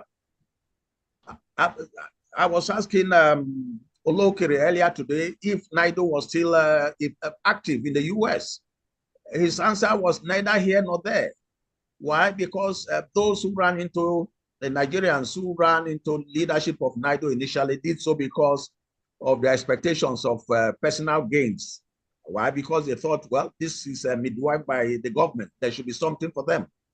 So Nigerians should be able to galvanize their connections, their relationships, to bring, the effect of partnership with businesses out there to Nigeria. And there are so many areas they can do this. In the area of energy generation, one Dr. Adeleke is doing very, very well in that area already, with about $2 billion investment in electricity generation, but it's still him alone. We have Nigerians who have the resources and friends who have the resources that they can partner with to bring such investments to Nigeria in the area of medicine, Medicare, agriculture. American investors themselves. America is known for agriculture, but we cannot boast of any American company investing in agriculture in Nigeria. And that is the third category of actors, the Americans.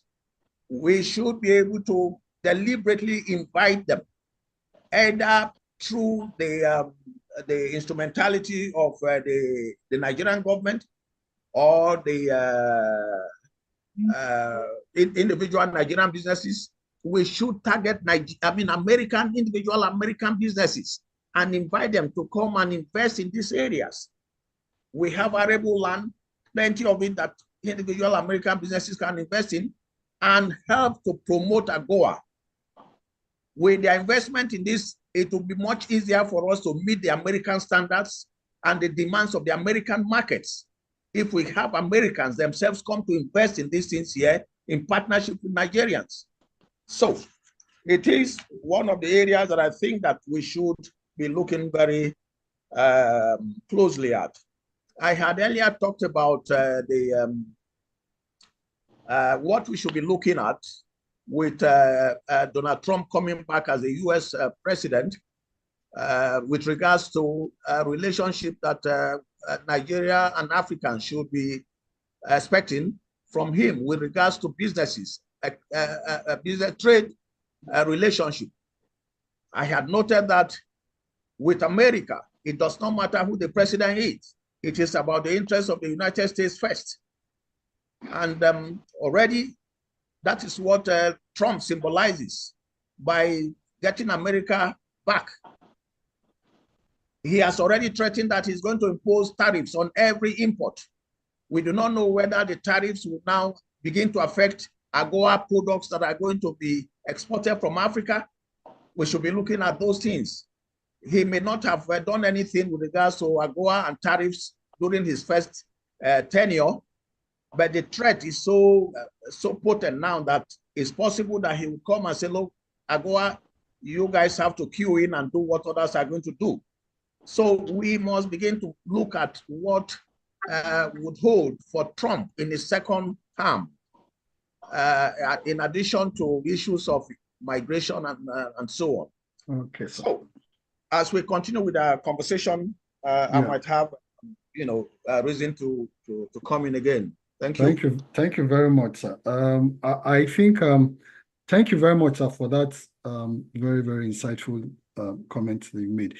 If Ambassador Okafor is around, I think. Yes, I was. I don't know if you can hear me, please, Pastor. Okay. All right, Ambassador Okafor. All right. Okay. My respects, and I would like to actually just a few distance from where Ambassador Keshi, my boss, stopped. That's on Chief Obasanjo in this, our former head of state. I think he was prepared for leadership. And maybe this could be by accident when he was in prison, who knows? But I just want us to look at the quality of his cabinet and where some are today, long after years of their stewardship there in Nigeria. Let us just note that he actually carried out the most extensive public service reforms in Nigeria that affected all facets of our polity. And why do we think that till this day in the international community, he remains the most recognized face in Nigeria since independence? There's no question about that. And the reason why you see him across the globe from one international organization to the other, he's being invited to come and give them the benefit of his experience. Why am I saying this? Because since 1999, I mean, quarter of a century or 25 years after our independence, there is no finishing school in Nigeria with civilians. I can only remember this chap. Was it Professor Omo Morui or so during the Babangida era who tried to school people that you don't just jump into leadership like Ambassador Keshi rightly said, I'm local government chairman, I'm the governor now, I'm this. You have no idea. Next to nothing. Even if as a professional, you go there, you need to go to a finishing school. And that's where the difference lies. You don't just jump into an office and start giving instructions with immediate effect. This is part of our problem. We witnessed the kind of thing that happened recently from the minors being put behind bars and things like that. But let me just say that it's unfortunate because our people are today comparing military regimes with civilian regimes. That is the level we've got into. Let me try just to summarize in 2 minutes. At this point, frankly want to appreciate my President Emeritus, Mr. Titus Oluokere. While I was here as the chief servant, he helped us to bring Nigerians together in the US, this part of the Southeast, in the diaspora, and for inviting me on this platform. On the lecture proper, I listened carefully to my brother and colleague, Ambassador Tony Ogbe, who worked here with me while I was the CG in Atlanta, and of course, my boss, Ambassador Keshi. I will not say anything more than food for thought. I want to note that up to 2010, Nigeria supplied 16% of the United States petroleum needs. And my question is, what happened in the intervening years? Are we really trying to say that without somebody like Dangote, a country like Nigeria with 4 or 3 refineries, there was nothing we could do? And you see what has been going on in our country for the past how many years now? So while in the US, I tried along with people like Ambassador Andrew Young and others to take the Delta airline and Walmart to Nigeria. Delta stayed, but Walmart left because of the reason of infrastructural deficits. The rest, as they say, is history. So what can we really do beyond blaming others for our inability to help our people? I left the United States. I went back to Asia in 2012 as the Nigerian ambassador and to Burma. But first, in 1991, I was there in Malaysia as pioneer in opening our mission in Malaysia. Many Nigerians today will talk of Malaysia, but not knowing that Thailand even has more than development, or do I call it 3 times the economy of Malaysia. I mentioned Asia because I observed that no Asian country exports its raw materials, check it out, without processing them. That can help us to understand where we are today. So On this Trade and Investment Relations Forum, my recommendation is the same. We need to do more at the domestic level and stop blaming others for our challenges. Actually, for Trump, who is here today, Africa never featured in Trump's campaign. But I know if we do the right thing, America and other countries will look for us like they did before. Thank you.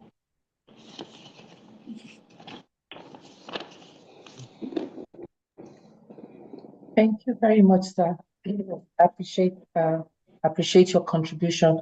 Mr. President, did you have comments before we take maybe one or two questions and then start to close? Not Yes, I at see all. you. Let's Okay. take the question. Let's start. Okay, thank you. Ambassador, deepest apologies. We didn't mean to cut you off. We were just trying to get you to present the recommendation at the end of the session. So thank you so much for bearing with us. We appreciate your contribution. We had one hand up, Adebanke. I don't know if there are any other questions. We had two hands up, but okay, go ahead, Adebanke, with your. Adebanke, do you want to go ahead with your question? And then we'll take Professor Grange. Because we are up on time, we'll start to close. Oh, we have three hands up. Oh my goodness, we have four hands up. I'm going to ask you to please keep it to 30 seconds because we really are up on time. Just really crave your indulgence. Please keep it to 30 seconds or less. Go ahead, Professor Grange, with your question. Okay. Thank you very much, Jumoke. And thank you, learned ambassadors, Ambassador Ogbe, Ambassador Keshi, and Ambassador Okafor. You know, you guys have so much knowledge and experience that I begin to wonder, where are you now? What are you doing? Are you not getting together to try and form an advisory group for this nation? You know, Okay. I mean, quite frankly, you know, we rely on you. But unfortunately, the government will not come to you, but you have to push yourself in if you really mean, you know, to help the country. So thank you. Just one other question. Mommy, please keep it 10 seconds. We have too All many right, hands okay. up. I really apologize. Okay, Please. okay. Yeah, I just wonder how, you know, we can include the private sector in all these in all this discussion. Thank you. Thank you so much. May I have Janelle, please, 30 seconds, please. Yes, ma'am. My name is Janelle Menifee with Solar Time. I'm part of the Vice President of U.S. Africa Trade Council. And I wanted to know where is the environment in terms of renewable energy and e-mobility and helping to improve the grid infrastructure in Nigeria, and how can investors from the U.S. be a level of support? Thank you. Thank you very much for keeping that short. Auntie Yemisi, please go ahead.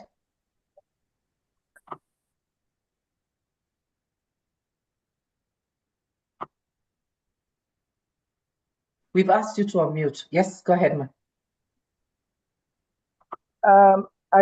Can you put on my video? I just want to say hello to Ambassador Keshi. All right, so there's no question, just hello. One quick question. Okay, so yes, you can ask your question, ma. Go ahead, ma. And I've allowed you, your video is on. Thank you. Ambassador Keshi, this is Miss Yemisi Ransome-Kuti. It's so good to see you. I wanted to say, keep up the good work. The struggle continues. My quick question is, how afraid should we be regarding the new administration and the various threats of mass deportation and strong policies on foreign climate change and so many very disturbing comments that Mr. Trump or the incoming president has said. Thank you. Good to see you. And thank you all the presenters for your very insightful presentation. Thank you. Thank you very much for understanding. Thank you. Mr. Francis George, please go ahead, sir. Thank you so very much for this opportunity. I want to thank everybody for this, but I also want to make a suggestion quickly. Nigerian companies in the US and abroad should endeavor, and Nigerians generally should endeavor to participate in the renewable energy thing going on, which is a World Bank funded thing, because if Nigerians don't participate, the fund comes in and it still goes back to manufacturing countries outside of Nigeria. I think I'll be sending more detailed information at some point to a few people who can take things up there. Thank you very much for a wonderful time. God bless you all. Thank you for your contribution. Thank you, sir. Adebanke, please go ahead with your question. Yeah, good day, everyone. Thank you to the ambassadors. I just have I want to register my fare. The president elect, it's always believed that his policies are always America first. And if those policies actually make dollars stronger, that will in a way increase the volatility of Nigerian economy. And in the global world, it may affect the prices of the oil. And that is our main mineral resource that we export. So I just want to know if there are ways that we can make policies, because we have policies that we do make every now and then. But is there other way that we can implement the policies that it will strengthen the export of other non-oil, other mineral resources that will bring back goods increase for us and increase the strength of our economy, in case those policies that the president-elect will make does not favor us in a way? Is there other way that we can strengthen our own economy with the remittances and all, so that it will be a better investment for the outsiders and the ones in Nigeria, and it will in a way strengthen the regional trade and make our economy better? Thank you, ma. Good question. Thank you. So we're going to take the last hand, which is Tope. Please go ahead with your question. Oh, yeah. Good evening, Madam Jumoke. Good evening, everyone. I want to thank you so much for bringing this important topic at this important moment. Well, I've listened to everybody. I want to thank Ambassador Keshi and all the professors here. But I just want to pick up 2 or 3 important things from all these conversations, which is actually common to every contribution here. And that is strategic development for Nigeria. We've been talking about, before you look at relationship with the outside, you have to look at inside first. Our inside is really, really critical right now, because you can't talk of export when you don't even, at the point we're talking about there's no food. I'm sure we all had that story some months back, that there's no food, there's not enough food production in Nigeria, and we want to talk about export. What are we exporting? Even at home, we don't have enough. So my concern is, how can we improve production? All the stakeholders that should be involved in production in the country are not doing what they should do. And for me, I think we should not leave everything to the government. Because Nigeria is not US. Nigeria is not any country in Europe. Nigeria is a multi-diverse, multi-ethnic country, and we find ourselves being ruled by people because of political affiliation, and we cannot change it. Sorry, Madam Tope. Sorry. So if I'm writing down your question. So your question is, I'm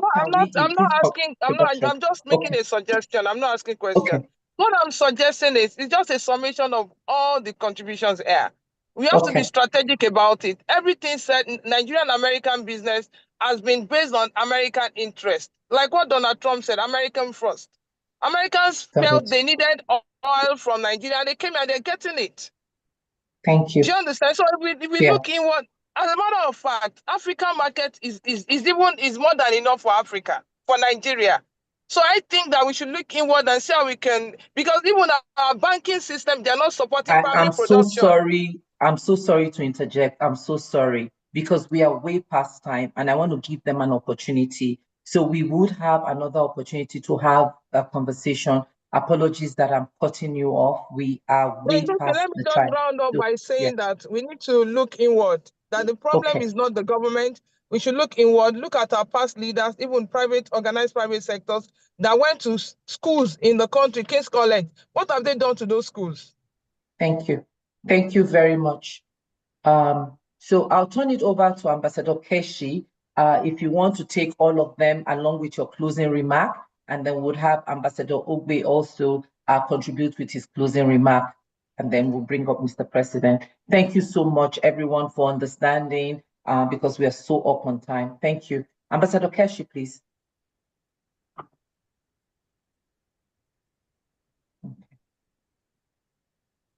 Ambassador Keshi, we've asked you to unmute. Okay, maybe he's having technical. Okay. Ambassador Ogbe, do you want to take some of those, address some of those with your closing remarks? Maybe. Well, thank you very much. I guess that we have had very robust discussions tonight, and the prospects are very high for economic interactions between Nigeria and the US. With the emerging young entrepreneurs in Nigeria now, we should begin to look at how we can cultivate the US businesses and investors and the institutions such that they can open up to accommodate Nigerian businesses that are ready to expand to the rest of the world. Thank you. Thank you very much. And there's one question from Professor Grange that, if you don't mind, I would like you to touch on. That is there, do you all have like a coalition of this kind of brain power that you will serve in an advisory capacity to the government? Yes. Since you bring a whole lot of intelligence to the conversation. So that was one question that I think is important. If you can chime in on that. There is. We have an association of retired career ambassadors.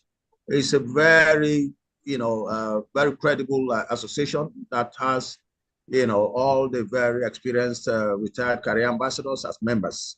And that body is an advisory body to government. They meet from time to time and propose policy, issues to government. Advisory, they play an advisory role to government. Yes, it exists. Thank you, sir. Association of Retired Career Ambassadors of Nigeria. Okay. Thank you. Do you have any other questions before I bring up our president for the closing remarks? Any other contributions? No. Okay. Thank you so much. Unfortunately, I think we lost Ambassador Keshi's network. Ambassador Kafo may have something to say. Okay. Yeah. Ambassador Kafo, sir. Do you have any comments, closing comments? Ambassador Tony, you've said it all, but just to add, actually, Ambassador Keshi is the president of ACAN. That's what Ambassador Ogbe said. Association of Career Ambassadors of Nigeria. We're an informal body. But really, that's where you have what do I call it now? Totality of Nigeria's foreign relations since independence. These are members of this body. But we are, of course, concerned that attention is not being paid to it.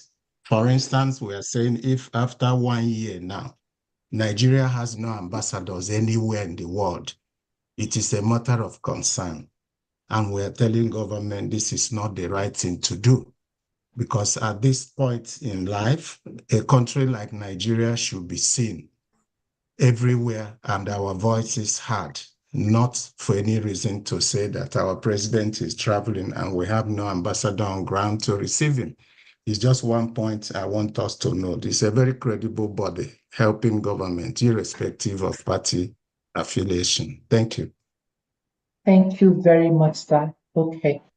Pastor Sonny, I don't know if you have anything else to add before Pastor Itwa closes. Okay. All right. So I'm fine. Thank you very much for the opportunity. Okay. Thank you. Thank you very much, sir. Again, apologies for the short notice. Mr.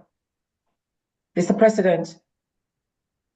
All right. I want to thank everyone for being here. Ambassador Okafor, I really, really appreciate you for your contributions. Ambassador Antonio Ogbe, thank you so much. And Pastor Ambassador Joe Keshi, thank you so, so much for everything. And listening to people like yourselves still inspires us and gives us hope that there's still a remnant somewhere that still have some modicum of value and right thoughts. People have been well trained in the past and are holding on to those virtues. Not too many around right now. But there are 2 or 3 takeaways that I have. One is this school or this learning institute that will really train leaders. And I'm sure Albert Name should be on the program, and also Jumoke, of course, and Sonny.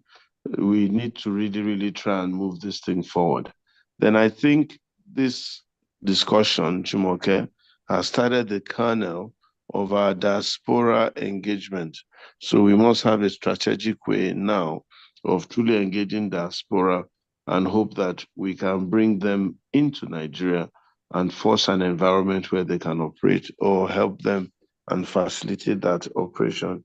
3, the need for this advisory council or this advisory board of really well-meaning Nigerians who will sit together from time to time, analyze and review where the country is, and make meaningful suggestions as to what government needs to do. And a recognized structured board, even if it's they meet once a quarter to review things and make their voices heard collectively, I think it might help. Non-partisan, irrespective of party in power, they just want to be heard and this and that. I think we need something like that in Nigeria. Totally missing. So the situation is so there now that everybody's afraid to say anything, to speak up, lest they be victimized, or lest they be threatened, or lest their businesses be threatened. But if there's a recognized body that has the gumption to speak together, and they're no longer afraid of anything, they just have to speak the truth, it might help give some kind of hope and a respite for Nigerians who now really almost now begin to think we're totally voiceless. Once again, I want to thank everyone for all their contributions, and we look forward to next Thursday, same time, same link, same God. God bless you all. Have a wonderful rest of the evening and a great weekend ahead. Good.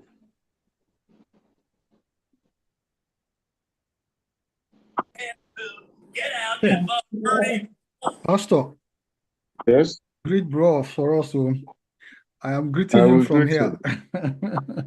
Okay. Yeah, We are he's gone out, claiming- but I'll catch up with him later. Okay. Good job, AGL. Thank you, Ambassador Okafor, for joining the discussion. We appreciate Thank your you. presence. Thank you, Pastor Mr. Tyson. Olokere, we thank you for all the hard work you are doing. Thank you. We're really going to be leaning on you to do a lot more, to put a few things in shape.